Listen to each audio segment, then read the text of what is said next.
Today we're getting under the hood of ovarian cancer with Sue, a late-stage ovarian cancer survivor and a committed ovarian cancer campaigner. Sue is also the founder and MD of Remedy Marketing, a B2B agency. Can you take us back to the beginning? What was the first sign or symptoms, and how did your journey to diagnosis unfold? It's quite hard to pinpoint the first symptoms of ovarian cancer, and certainly when I look back, it's very vague. I know that I was so tired all the time. I had started to experience the kind of visual auras that you get with migraines, which I don't usually get migraines. I had some pain in my abdomen, so I was getting sort of cramps unexpectedly, when you don't expected it.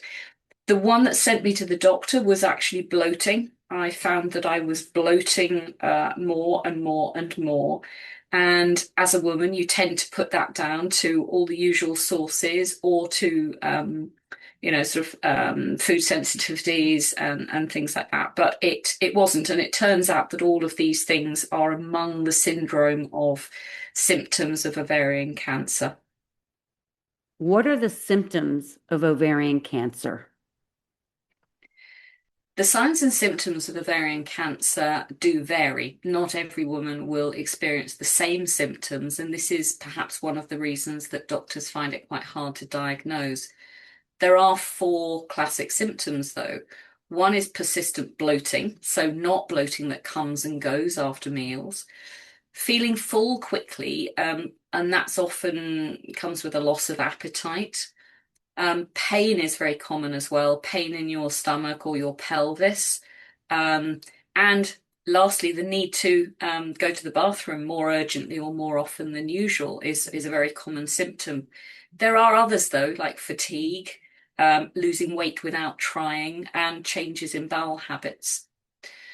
I think the key thing to remember is that these kinds of symptoms they're going to be new. They're not normal for you because some of these are normal in our lives. But if they're new and not normal, then that's a warning sign. If they happen more frequently, sort of more than, sort of 3 times a week, for example, and they don't go away. Looking back, were there moments where you felt something was wrong but weren't fully heard or understood? I had to visit the doctor many, many times before we actually got to the point of my receiving a diagnosis. It's partly because of the vagueness of the symptoms. I couldn't explain my symptoms, and so to some degree, you can accept that a doctor may not be able to zero in fast on something. But I realized as I went through the visits that they were basically guessing. They were guessing it might be the menopause because I was 47 at the time. It might have been irritable bowel syndrome. Ovarian cancer is often mistaken for IBS, especially because it usually hits women who are heading into or postmenopausal. So lots of assumptions were being made, and it was only later on that it became apparent that I was in fact very ill. How did receiving a stage 3 diagnosis impact you physically, emotionally, and mentally in those early days? The overwhelming memory I have was shock, really. Obviously, fear came in. That first notification that it's cancer is terrifying. It very quickly turned into refusal, determination. I didn't want to give in to this at all. But there were lots of times where that my resilience was really knocked down. So you naturally turn to professionals for their help and advice when something like this happens. But I remember a clinical nurse specialist in ovarian cancer sat by my bed one day during my first few days in hospital, and she said, "Look, never, don't worry too much. Some women do survive."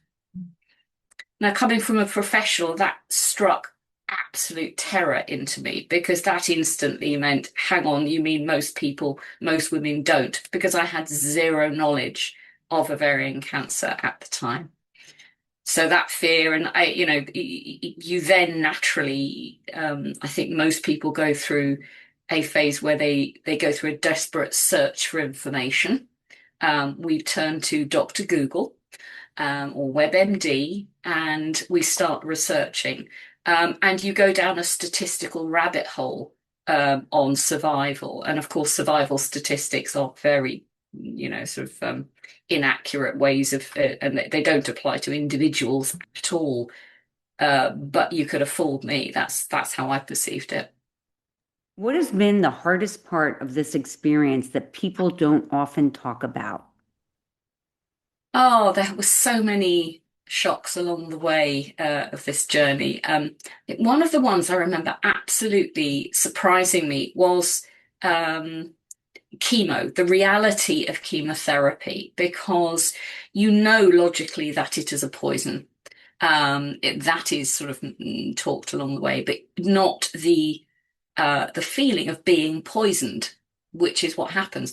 The first 1 milliliter of paclitaxel, which is taxane poison from the yew tree, that went into my veins, sent me into anaphylactic shock. So my first day of my first, few minutes of chemotherapy were absolutely awful. And no, I remember thinking nobody told me that could happen. Um, there were others along the way as well. I wish somebody had warned me about one of the frequent problems with ovarian cancer in the wait for treatment, in the wait for chemo, or the wait for operations to sort you out. Um, the bloating continues. And a lot of women end up with ascites, which is sort of fluid in the peritoneal cavity, which has to be drained. And I got to the point where it was affecting my breathing. I had to be rushed into the emergency room where they took me into a side room and punctured a hole in my side to drain the fluid. It was done very quickly, very roughly. My husband almost fainted, and he's a very big, tough man. Um, Apparently not good with seeing blood gushing everywhere. Nobody tells you about this when it comes to something like cancer. Somebody should have warned me.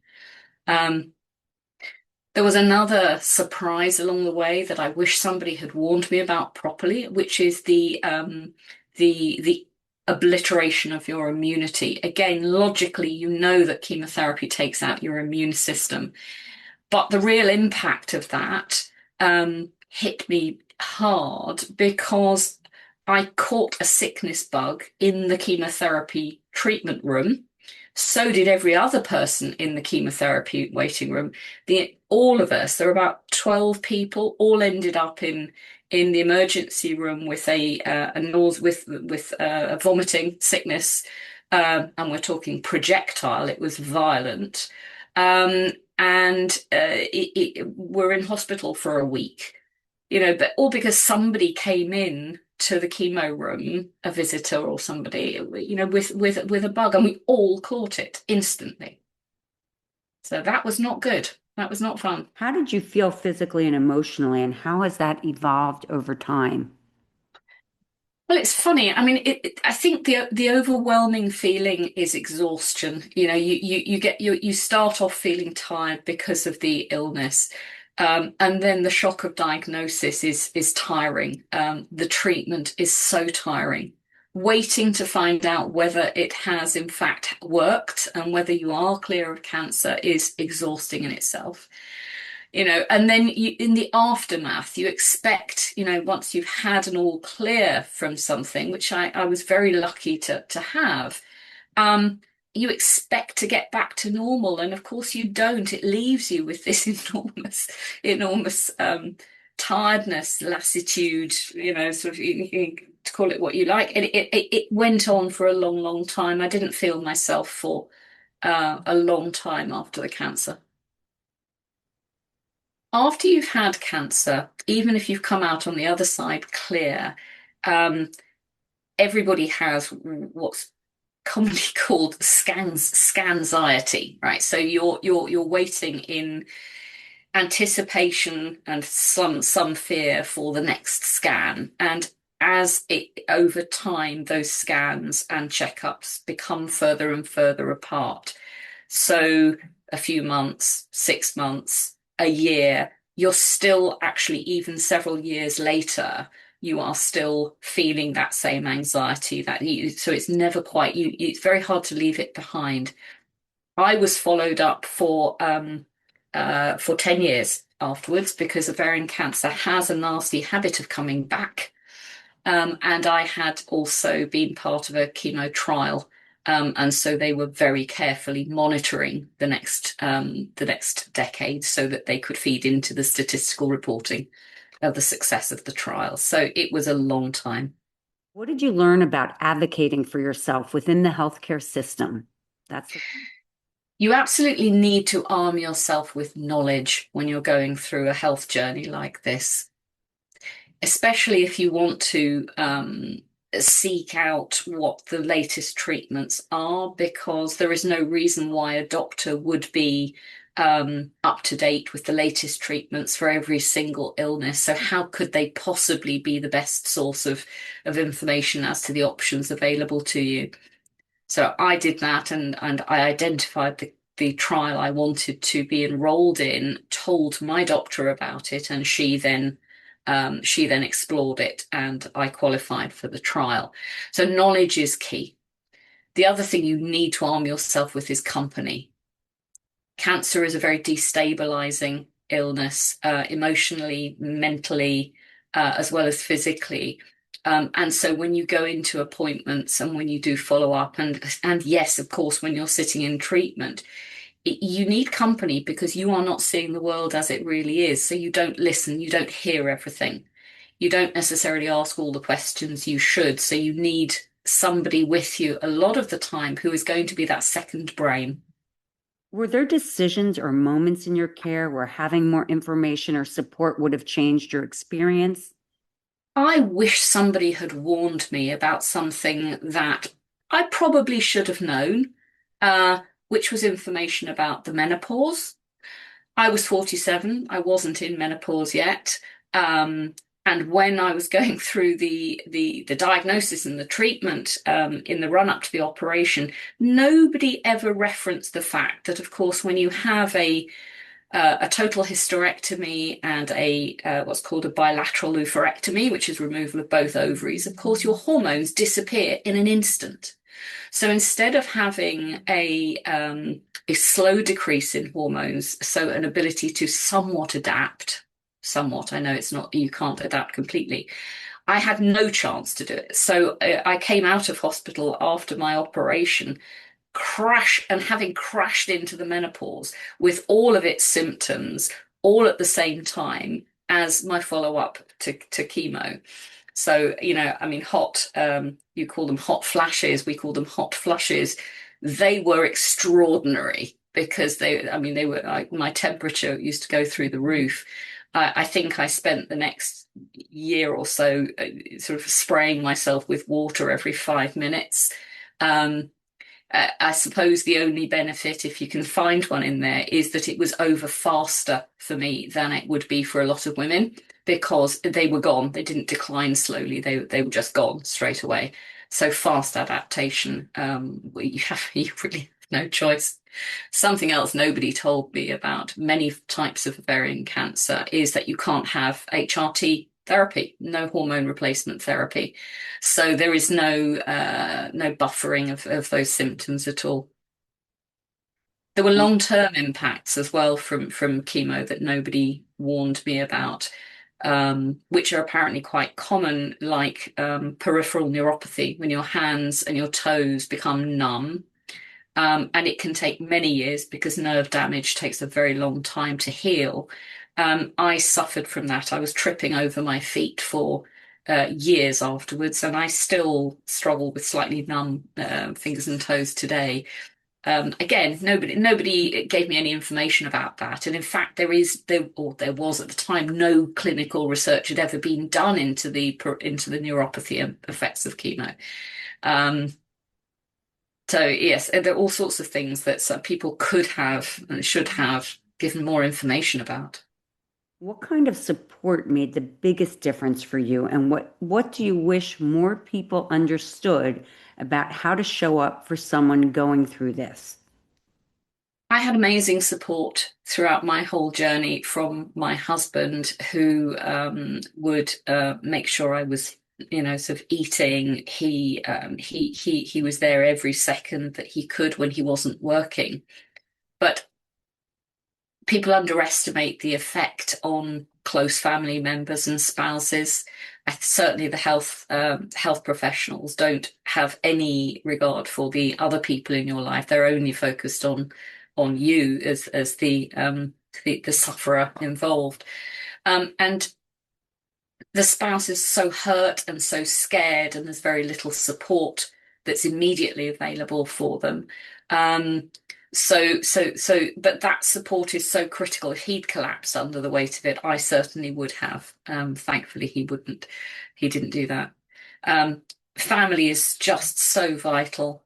I was lucky that my cousin accompanied me to chemotherapy. Every chemo session, she was there to hold my hand, to make me laugh, and laugh at the when the wig lady came around, and um, keep my spirits up, because you do go you go up and down. Sometimes you can be very positive, and at other times you feel like, well, you're just about to die, and there's no point in it all, really. You need somebody there to keep you on an even keel. Friends are great as well. Many of my friends rallied round. My old friends from university used to come, and others completely ghosted me. They didn't know what to say, so they stayed away, and that can be quite hard. It's understandable because it's difficult, but it's still hard. Has this experience changed how you see your body, your health, or your life in any way? I think this kind of experience can't help but change how you see the world. Your certainty has gone. Um, People say, well, I'm glad to be alive. I make the most of every minute. I wish that was true, but actually real life has a way of taking over again. And you find yourself, doing the same, making the same mistakes again. Um, I never had any kind of mission in life before, and I definitely gained one. In that I like to do whatever I can to raise awareness of ovarian cancer. And it doesn't matter where that is, whether it's in the US or whether it's in the UK. Um, uh, I think I didn't learn my lesson in some ways. I still overwork. I didn't know the impact that cortisol and stress can have on one's cancer risks, and they are there. I'm afraid I haven't learned at all. I still work a 72-hour week. So I wish I could say oh yes, I took it easy. I didn't. The women who may be at the beginning of this journey right now, what are your top three pieces of advice or truths you'd want her to hold on to? There's one very important one, and again, this is something that's not talked about very often. It's an unfortunate truth that your dignity will go out of the window almost immediately when you are diagnosed with any form of gynecological cancer. So we go through life attempting to protect our modesty in some way most of the time as women. With this sort of thing, it's gone, and you have to steel yourself to for that. I remember, an examination by a male gynecologist. They said, "You don't mind if the students watch, do you?" And five male medical students walked in, and you're not in a position or you're not in a state to speak up. So if you can prepare a little for that, to actually advocate for yourself, I think that would be my second piece of advice. Not just preparing, but get ready to speak up for yourself. The odds of surviving ovarian cancer are improving every year. The Not just the wider ability, not just the wider availability of genome testing like BRCA testing. If you get a chance to do that, you should do it. But also the odds of survival. I mean, treatments are getting better. They're getting better at offsetting the issues with platinum-resistant ovarian cancer over time. That it's a big problem, but those odds are increasing, and there are people working all around the world on ways to diagnose this earlier and treat it better. So don't give up. What do you wish the system understood about women going through ovarian cancer that it currently misses? The treatment and the handling of women with ovarian cancer needs to change. It needs to be designed more around women and how they are perceiving the world and their treatment. It is a sad reality that the design of a lot of systems and processes in the healthcare system are designed by men because, and it's a good thing that is also changing for the better, but it is a reality that this world was designed for men. A lot of medical equipment was designed by men. I'm reminded of the fact that mammography, all the systems involved in mammography for breast cancer were designed by men. I've researched it, including that lovely compression technique they use on your breasts when they're being scanned. No woman would ever invent that. The systems, the clinical pathways that govern women's health and dealing with gynecological disease were not really designed around women. They were designed around human beings, and we're different.